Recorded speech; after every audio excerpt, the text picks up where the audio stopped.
Hero movies are all over the place these days. Most likely, you're either looking forward to the next big movie or have already seen the most recent hit.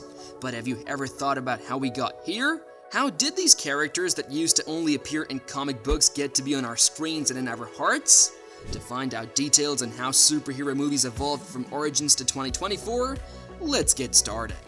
Of course, it all began with comic books. Beginning in the early 1900s, people started to turn to superheroes as a way to escape from bad times.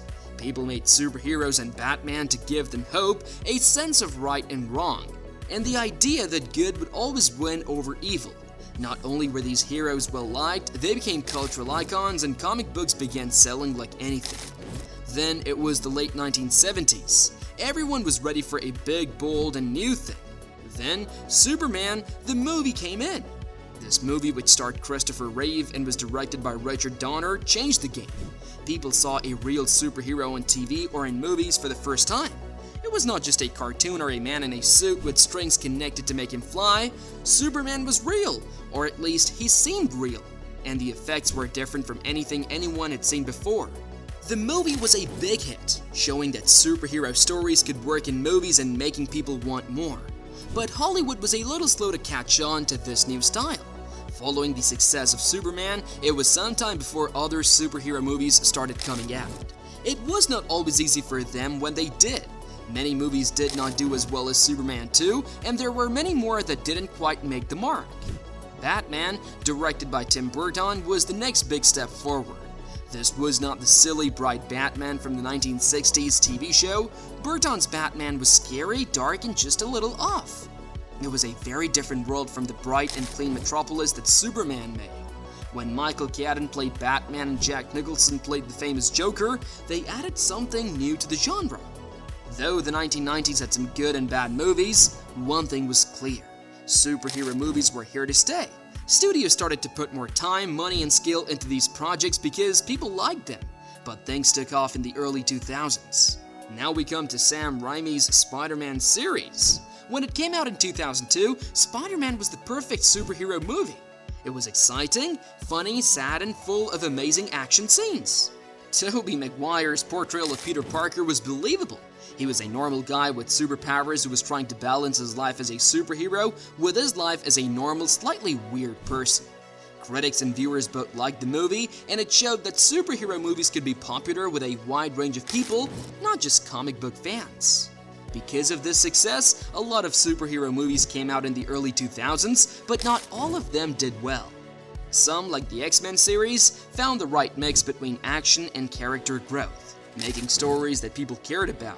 Others had trouble getting going because they strayed too far from the source material or didn't make an emotional connection with viewers. But when Iron Man came out in 2008, it was the real game changer. It changed the way superhero movies were made forever. What a great movie Iron Man was, with Robert Downey Jr. as Tony Stark and Jon Favreau as director.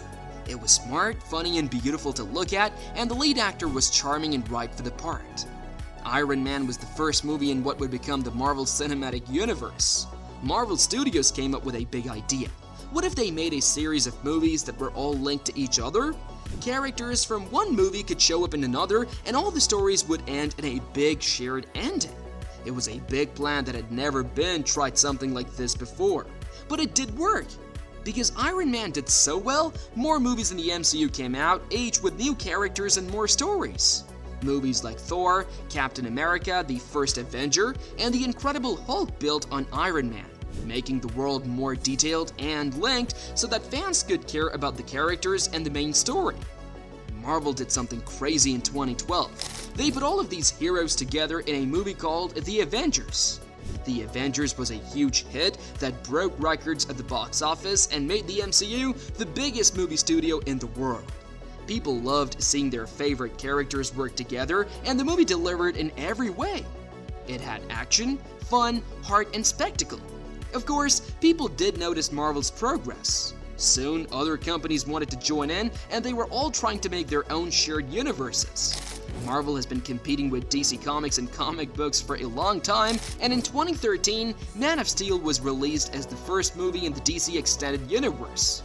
With movies like Batman vs. Superman, Dawn of Justice, and Suicide Squad, the DCEU tried to be darker and more serious than the MCU. The DCEU has had its ups and downs, but it has kept coming up with its style and way of telling stories. It was not just DC and Marvel either. Other series like the X-Men movies and different Spider-Man reboots started to link their stories in new ways as well. A shared world became a popular idea, and not just in superhero movies. It was also used in other types of movies. But the idea of shared worlds was not the only thing that kept superhero movies fresh. Tech was also very important. Computer-generated imagery has come a long way, letting filmmakers make action scenes that are more and more impressive and bring people and worlds to life that would have been impossible to show just a few years ago. With CGI, superhero movies could be bigger, bolder, and more epic than ever before. A lot of detail and reality could be added to the scenes. Check out the huge fight scenes in movies like The Avengers and Justice League. Those things wouldn't have been possible before the huge steps forward in visual effects. With CGI, filmmakers could stay true to the comic book material, making costumes, powers, and sets that looked like they came straight from the pages of a comic. The crowd had a more immersive and beautiful experience as a result, and the graphics were getting better. But that was not all. Also, superhero movies began to try out new ways to tell stories and themes. It was not just good guys fighting bad guys anymore. Different tones, themes, and styles were tried out by directors and writers, which gave audiences a bigger range of superhero stories. As an example, look at Logan.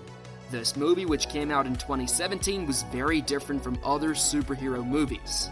It was dark, sad, and focused on the characters deeply, with Wolverine getting older and more worn out at the end of his trip. Logan was not about saving the world, it was about a man who was trying to protect the people he cared about while dealing with his past. The movie did well at the box office and with critics. It showed that superhero movies could be more than just action-packed thrill rides. They could also be powerful, moving stories with real meaning. Black Panther, which came out in 2018, is another great game like this. This movie was more than just a superhero movie. It was a celebration of African culture and a strong statement about how Hollywood treats minorities. Black Panther introduced people to Wakanda, a made-up African country with rich customs, cutting-edge technology, and strong, complicated people. There were a lot of firsts about the movie, like the fact that most of the actors were black and that it was mostly about identity, heritage, and duty. Black Panther wasn't just a movie, it was a cultural event that made people think about how to make movies more diverse and welcoming. Also, talking about variety, superhero movies have come a long way in how they show different kinds of people over the last 10 years. Not long ago, the main characters in most superhero movies were white men. Women and people of color were usually in supporting parts or not at all, and there are changes though. Action movies with strong women like Wonder Woman, Captain Marvel, and Birds of Prey have showed that female superheroes can be the stars of big hits and draw huge crowds. These movies are not only breaking records at the box office, but also myths about women by showing that they can be just as strong, complicated, and brave as men. New fans are also being inspired by them because they can see themselves in the figures. And it's not just women who are getting noticed. Shang-Chi and The Legend of the Ten Rings and Spider-Man Into the Spider-Verse are two movies that show more racial and cultural variety in the superhero genre. These movies reflect the world we live in now. A big reason why people keep going to see superhero movies is that stories are becoming more diverse and open to everyone. A lot of people want to see heroes who look like them and go through problems they can understand. Are you a Marvel fan or a DC supporter? Share in the comment section below. If you enjoyed watching the video, do not forget to like, share, and subscribe to our channel.